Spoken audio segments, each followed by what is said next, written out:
This copyrighted telecast may not be reproduced, retransmitted, or used in any form without the authorized written consent of NASCAR Broadcasting. NASCAR would like to thank all of our loyal fans for your continued support, and we hope you enjoyed today's broadcast.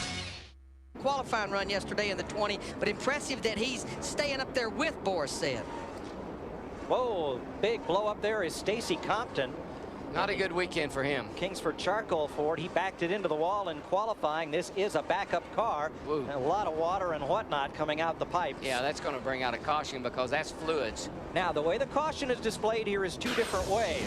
If it is a local incident, which right now this is, the corner workers will wave a blue flag saying there is a problem ahead of you. If at the start-finish line the caution flag is waved, then a yellow flag will be waved. Mexico City. Business has picked up.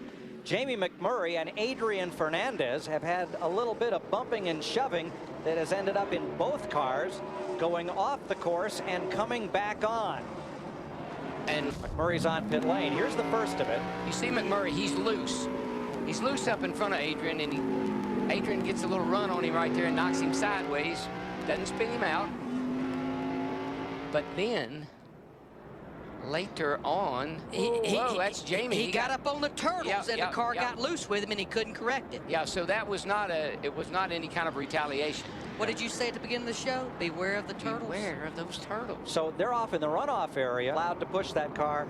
Now they'll have to roll it back. And I'm going to tell you what, I've been a part of pushing these cars up and down pit road. I know Jeff Hammond is. Now we've got the 50 car, Danny O'Quinn Jr. off the racetrack, and we have a full course caution. And at 7,300 feet altitude, pushing a race car, you're not going to last long. This is the caution that Boris said did not want to see in that 9 car, because now he's going to have to pit under caution. He'll be back in the pack like Adrian Fernandez. Yeah, 10-4, full course caution. Caution is out, full course. The 12 car is behind the wall. His transmission was leaking. Bernie Lamar just looks like he maybe just got loose. Yeah. We've been seeing a lot of cars. And look at Michelle Jourdain in the 15 car. Where'd he come from? I've got to wonder if Patrick Getters might have got into the back of Lamar. Whoa, Mikey, where are you going, dude? Take care of that old dream machine. He talked about slipping and sliding. Yeah. Battle for the lead with 33 laps complete in the Telcel Motorola 200 presented by Banamex, as Kyle Busch goes after Denny Hamlin for position 1. Don't believe it's going to be a battle for long. That 5 has been coming, Larry. He has been picking them up, laying them down. In fact, we're 33 laps in this race. He ran his fastest lap of the race 2 laps ago. I say he's going to stick that nose right underneath that 20 car going down into turn 1. Michael Waltrip off course. Michelle Jourdain went off just a bit ago. Here I come. Yellow is out. That may be for this man. But it just hit right on the front. Yikes. We might get a radiator in it, I don't know. Michael Waltrip. Ruh-roh, the old dream machine is in trouble. Looks like a nightmare. What happened here, buddy? Hit the curb, hit the curb. Just same place that the 59 wrecked now in qualifying. Have you ever hit a tire wall? Oh, I'll tell you about it. It tears a car all. Michelle Jourdain, just prior, he is trying to miss Jason Leffler, who had climbed the curb and comes back out just about where he was. So no harm, no foul there. Used tire walls for a long, long time because they're impact absorbing. But look what they do to the right side of the car. Okay, we're going to go to the garage with it. Danny O'Quinn Jr. Now the Roush strategy is interesting, leaving both their rookies out on the track. Joel Kaufman, who went to the garage with transmission trouble, then came back out on the racetrack. He is running 13 laps down, and he'll get going again. He's waiting for a break in traffic. Nope, yellow is out. Caution is out. Now that is not the caution that these 4 or 5 guys that have not pitted yet that they wanted to see, because now they will have to make a stop, and they're going to start at the tail end of our 32 cars that are on the lead lap. On this restart, that's Jason Keller just ahead. Ready, green, green, green, green, green, green. Whoa, hooked him. And Jason said, hello there, Mr. Fellows. He kept on digging. Two in the grass, 2 in the pavement. Back in 22nd spot. Whoa, our 2-liter spin. No, it's Jourdain. Yeah, Jourdain and Kyle Busch racing for the lead. The caution is out. Andretti spins. It may be more because it's smoke. You can't see. Boyer spins. Kyle got going. Kyle Busch did. I don't think he lost very many spots. And I think when it was all said and done and the smoke had cleared, Denny Hamlin in the 20 car possibly had the lead of the race as he made it through the smoke. That was a move right there, is what I would call beating yourself. And then go back to where each car was at the last time it passed a scoring loop. He's all the way down. Kyle Busch is all the way down in the 5 car in the entrance to pit lane. So he's on the very bottom. There just wasn't enough room there. He grabs a gear and goes. Fortunately for him, he spun all the way around. So he spins it all the way around. They were 4 enough ahead of the rest of the pack. Boy, Boris said in the 9 just barely gets by. Whoa, Reed Sorensen is aflame. But now remember, this car had a vibration earlier very well. I think possibly the engine has expired on this 41 Reed Sorensen's car. Copy that, blew up, Brian. This would be Just tell them to stay off the groove. This would be the second engine that they have lost. You see all the fluid caution's putting out. down. Caution is out. Stuff picked up, guys. Sorensen made an engine change and started this race at the rear of the And field. 21 is Kevin Harvick's on pit road.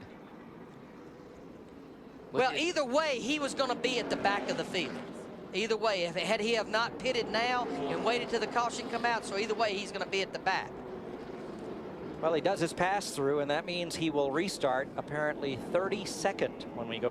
And I think he's going to give him a chance to cool out here, and he and Boris are going to have a whale of a battle. Yeah, that thing exploded. Sorensen grenaded right in front of Johnny Sauter. Had to make a big move to miss the Discount Tire Dodge. And the engine problem Started sand trap. Oh, it's Bernie Lamar. And it's going to be tough to get out of there. That's almost like the gravel pit. We don't have a caution just yet. He's fired up, and he's going to get out. Caution is out. Now, that's where 2 drivers drove through that area after they went off earlier. But no matter, the caution is out with 9 to go. Dick Bergman. I've been listening to Boris Shed Radio, Mike. Yeah, that water was running out. That thing had a busted radiator. Uh-oh, 35 in the fence. Hard. Turn 8. Regan Smith, the caution is We out. had 1 and 8, some and 8. Regan had worked his way into the top 15 in 13th position. And he's going to get the car going, but we do have the caution as our leader took 5 to go. This is when you run great all day, work hard, get yourself in a good position. Pit strategy pays off, and you get spun out. Menard, Sauter. And then Kyle Busch will pick up another spot. White flag this time. Coming to the white. And he has stretched it out on Boris Said right now. J.J. Yaley in that 18 car fighting Kevin Harvick in the 21 for 3rd. This is 1st and 2nd in points right now as well. Denny Hamlin opened up a 2.5 seconds on Boris Said that lap. Denny Hamlin just needs to hit his marks for about 6 more corners. Look out that windshield. The best thing for Boris Said right now is Yaley putting the pressure to 3rd place Harvick, the blue car. Yeah, it looks like Yaley's got a little bit faster car. I don't know if he can find a spot to get by, though. Kyle Busch is up to 7th, by the way, back there. Yeah, he picked up a spot when Carl Edwards went off. And he's caught that There he back. is. Yeah, he's right there. 5 car. A little curve hopping. Yeah, but that thing is pretty, man. It's doing it just right. She's hopping those curves and staying straight. Got the right package under that baby today. Well, he said at the top of the show, told one of our pit reporters that, how is he going to do today? He says, we're going to win. Nothing like confidence. Hamlin's previous best finish in the Busch Series was 3rd last July at Loudon, New Hampshire. He finished 15th here last year. Well, it's been all about him today. It has that. Denny Hamlin in his 39th career start. Here comes Jay. Win. Look at Here this. comes Jay. Yaley and Harvick. Harvick gets it. Didn't quite make it. Johnny Sauter beats Kyle Busch in the 5 back to the line. And you know what? I am happy for David Rogers, the crew chief for Denny Hamlin. He started out as the crew chief last year for Jason Leffler in the 11 Nextel Cup car. Things did not work out. Joe Gibbs had enough faith to keep him on board, and here he gets his very first win as a Busch Series crew chief. J.J. Yaley's crew congratulating Hamlin's crew. Denny Hamlin led half the race, 40 laps today, and scoring his first NASCAR Busch Series win in the Telcel 200 presented by Motorola. Don't you just love a first-time winner? He's fun to watch. That kid has got some talent.